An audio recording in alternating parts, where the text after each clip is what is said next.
At Berkeley High, very well. Very I well. have to say better than I was treated when we went from Italy to Germany.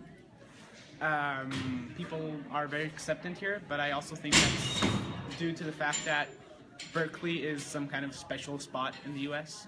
So I think they're treated differently because they're not really given the opportunities as much as kids born here are able to do. They have to fill out a lot of more paperwork, and they have to be able to speak the language clearly and fluently in order to get what they want or need to succeed in. They get flagged for that just because they look a certain way, and a lot of times they're not even Mexican or any other Hispanic culture, and you'll get called out for being Mexican, but you won't even be Mexican. You'll just look a certain way, and they just flag you as they just treat you as assumptions.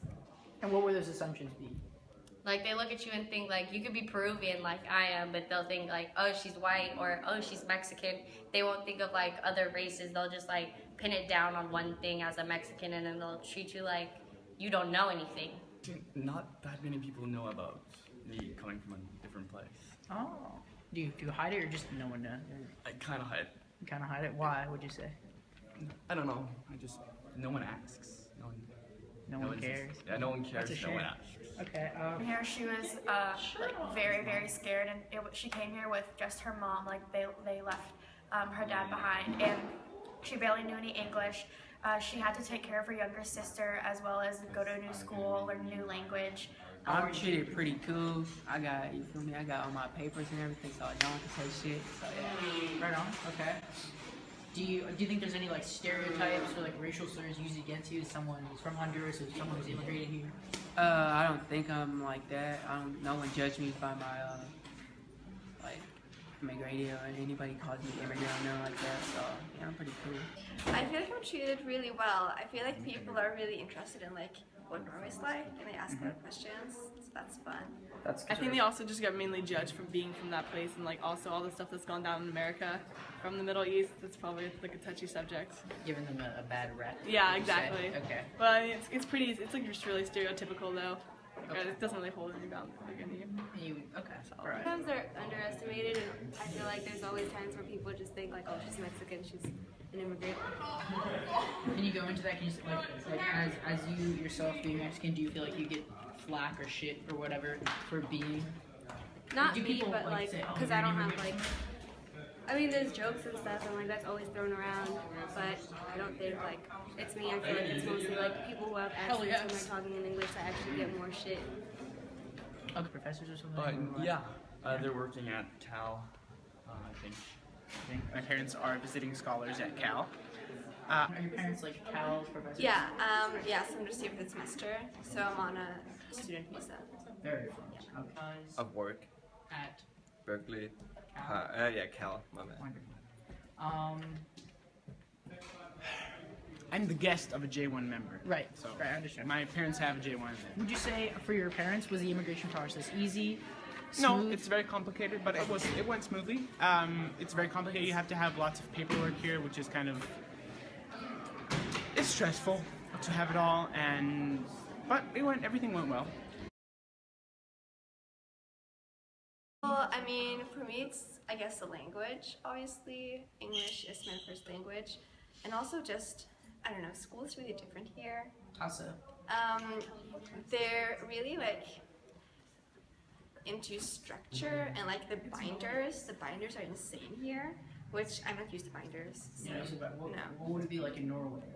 Well, in Norway, we use computers a lot more. So everyone has, like, a Mac. I guess all it's day. better funding. The school I'm in Norway has 800 students, so this is a lot bigger. So it's Well, for once, we don't write. I mean, we don't use books. We use MacBooks at home, and we don't have zeros. And our grading system is not from A to F; it's from 1 to 6. Oh. Okay. So it's a lot easier to fail here than in Norway. Okay. Would you say the school system is more forgiving or just better? I think it depends on each person, actually. Okay. So, is that, you have 3,800 students here, right? My school back in Norway, we're 130 in total. So that's also pretty weird. We have the same subjects every day. We don't travel as a class. We have like courses, and we travel for the teacher, not with the class, which took getting used to. Berkeley High and our certain race, Who immigrate get treated differently because they don't fluently speak English. My cousin went here and she didn't speak any English at all, so she had a hard time making friends, and she had to do like certain classes. Like she couldn't just take regular classes. It had to be like from a specific, like if you don't speak English, you have to take these classes, and so it's limited of how much you can do if you're an immigrant. Do you think that's fair that someone who's immigrated here has to take specific classes? No. I think everybody should be able to take the same classes. Like, if they can't speak any English, then hopefully they can learn English, but then they can take the subjects in the language that they know. So it's at the same level. When my mom's family first came here, she was not like well off at all, and she obviously like tried to assimilate into American culture and tried to wear like American clothes, but my grandma didn't have a lot of money, so she would actually just like sew her dresses and like repair a lot of her clothes without buying new ones. So she was teased a lot for not having like new American clothes. Like she had a lot of like kind of like raggedy clothes.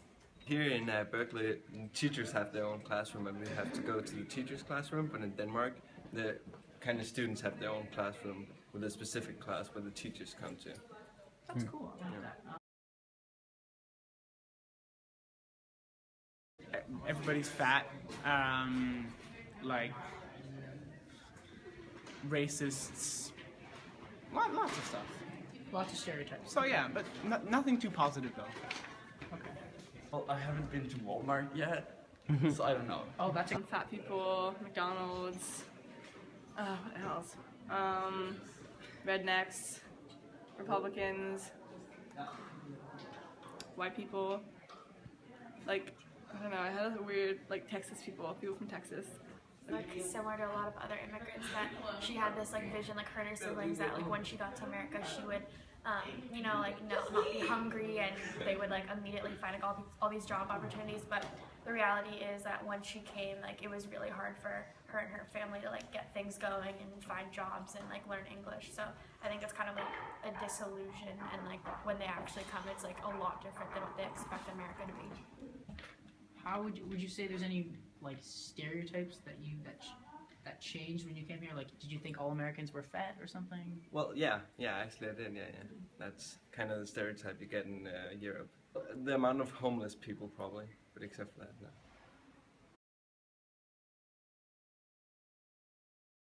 I mean, everybody should get an education, and it's better for people who don't have one already from home to get one. So I think that's very good. I mean, why should you have anything against it? I'm just...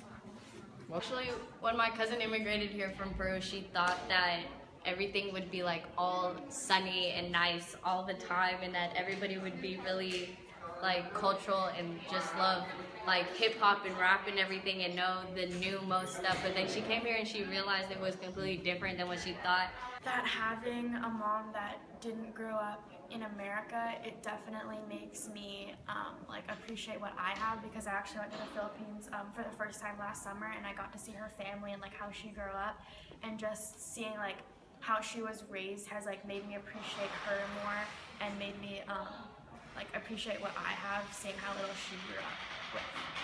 I think in 5th grade, and her sister was in 3rd grade, and she was on the older kids playground, and her sister was on the younger kids playground. They were separated by a chain link fence, and her younger sister didn't know how to ask to go to the bathroom in English because she only spoke Tagalog. So she was trying to cross the fence to like go ask my mom how to translate into English to ask how to go to the bathroom, and the teachers wouldn't let her cross. So she ended up not knowing how to ask to go to the bathroom, and she just peed in the corner of the yard because she didn't know how to ask. So that just makes me really sad every time she tells me that, because just like something as simple as asking to go to the bathroom, she like didn't know how to ask.